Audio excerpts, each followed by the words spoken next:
Hello, welcome to an interesting drive on my way back on the day um, when Illinois and a couple other states in Midwest experienced one of the harshest weathers. And I was driving down from Wisconsin back to Illinois, and I think the weather hit around 10 p.m. On the way back, and I was so glad.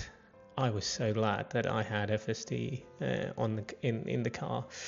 So this is only a part of my recording, just because I needed to concentrate so much whilst it was the heaviest, and it was through the country roads that I was driving through.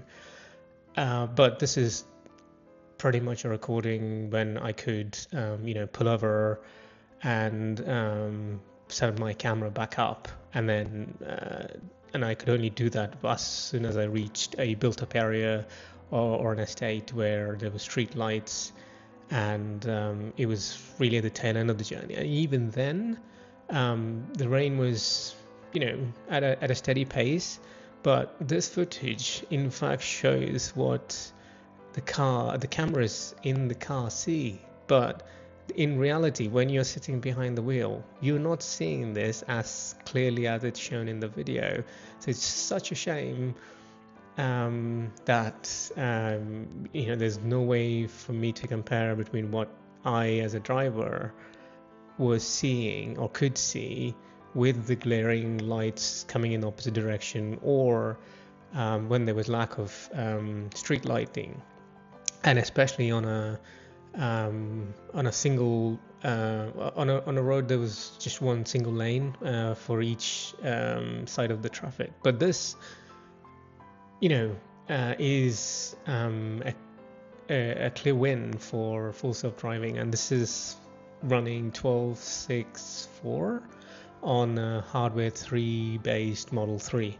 So it was a welcome relief with the update that came through, which made the FSD far superior than it was prior to 12.6.3 on hardware 3 cars. I can only imagine what hardware 4 cars can do with a much wider visibility, granularity in the pixels. So yeah, I mean, it did literally save me from driving the whole 2.5 hour drive back from where I was in Wisconsin.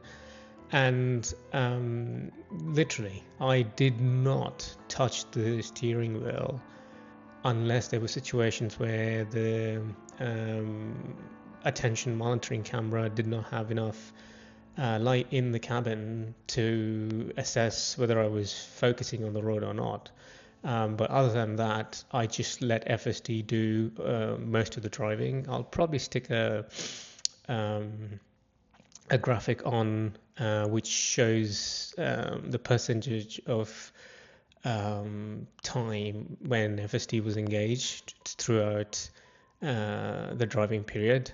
There was some challenges for sure because the roads were slippery, especially when it was on the single lane for each traffic.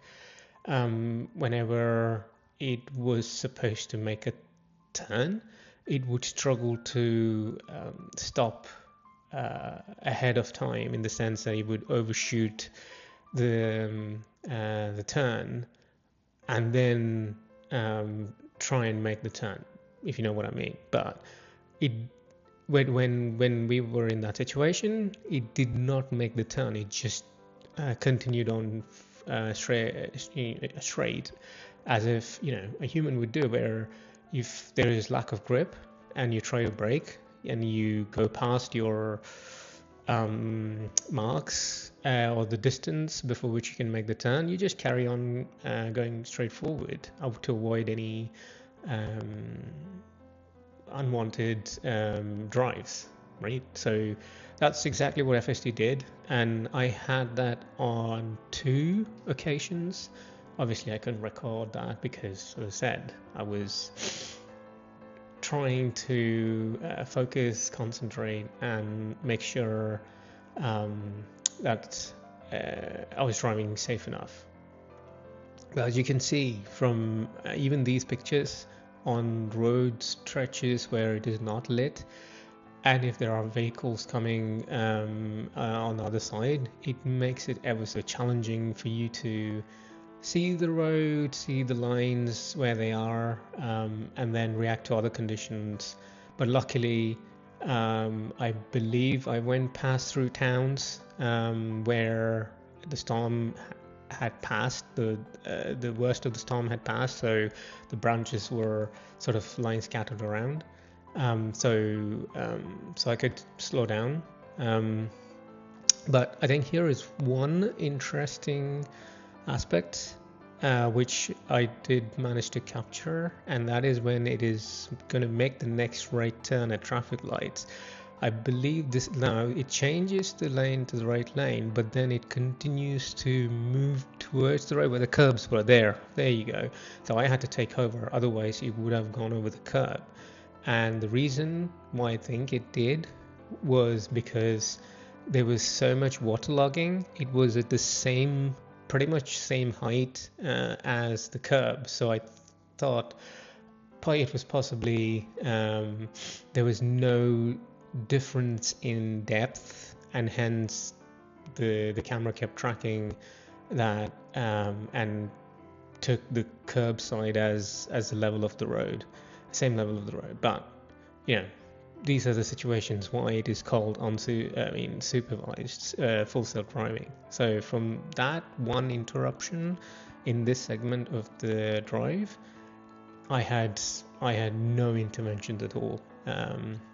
Again, lucky and a good decision that I did buy the car with full self-driving, because it's these continuous improvements which will make your drive safer. I mean, imagine you not having to worry about driving through the trickiest of trickiest conditions and let the car do most, and especially when it is as safe as this, with so less things to contend or go wrong.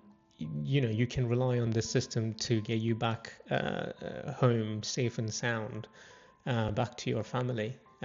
So yes, I am glad that I am driving a Tesla in these challenging situations, even when current external factors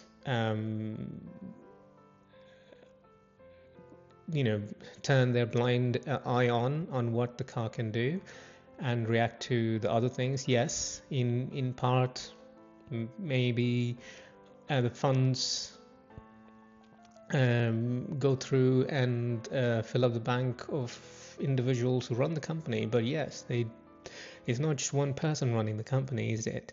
It is a lot of individuals who make up the work. Yes, the man single-handedly responsible to bring this company into the market is probably digressed at the moment, but think about the rest of the people in the company who are contributing towards this, who are putting in the actual work. So I think that's more than enough I can say. So let's get back to the technology itself. It is one of the best technologies in action in real world that us customers can experience and report back on. And this is possibly one of those drives where I reiterate again that I am glad that I have full self-driving in the car, which works. And this is an example which shows the very same argument. So thanks for watching, and I hope those who have full self-driving continue to enjoy using it and I recommend you to use that at every possible opportunity you have a chance to use it to make roads a lot more safer. Until next time, take care.